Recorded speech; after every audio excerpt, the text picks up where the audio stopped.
Welcome back to this world. তো আশা করছি সবাই খুব ভালো আছো, আমিও খুব ভালো আছি। তো আজকে আমি আসছি আমার মামাদের ঘরে চেনপুরে। আর হ্যাঁ দিদি, মামাদের ঘরে চেনপুরে, আর চেনপুর থেকে আসছি কাটাইতে। কাটাইতে আছে আমার দিদিদের ঘর। তো এখান থেকে এখন আমি দিদির সঙ্গে আসছি শাক নিতে। তো এই যে আমাদের এখানে অনেক বেশি বৃষ্টি হচ্ছে, যার কারণে দেখো পুরো জল জল হয়ে গেছে জমির ভিতরে। আয় তো গাইজ, এই দেখো এই যে হচ্ছে শাকের জায়গা, মানে যে শাক। দিদি একটু হাই করে দাও। তো ওই যে হচ্ছে আমার দিদি শাক তুলতেছে, অনেক বেশি জল এখানে। তো এর ভিতরে আমি আর নামবো না।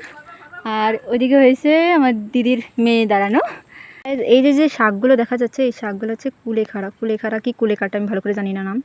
তো এই কুলেকাটা, তো এই শাকগুলো খেলে নাকি অনেক বেশি রক্ত হয়। তো তার জন্য আমার দিদি এইগুলো তুলছে, আমাকে দিয়ে দেবে তার জন্য।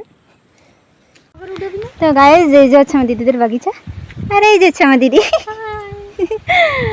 তো এখন আমরা যাচ্ছি রিটার্ন ঘরে শাক নিয়ে।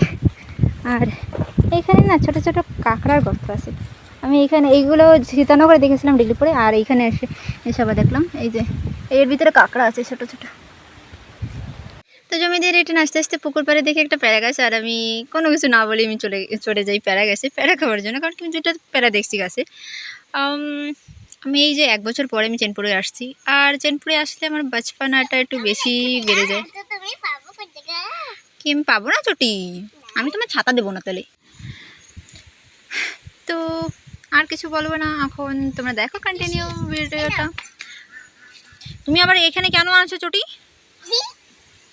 তো এখানেও রয়েছে আমার দাদার মেয়ে, তো ওর সঙ্গে একটু সময় কথা বললাম।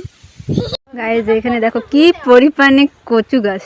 আমাদের এখানে কচু গাছ দেখাই যায় না, আর এখানে দেখো কচু গাছের ক্ষেত। এই যে সারা জায়গা খালি কচু গাছ, আর এখানে আছে পুষ্কুনি।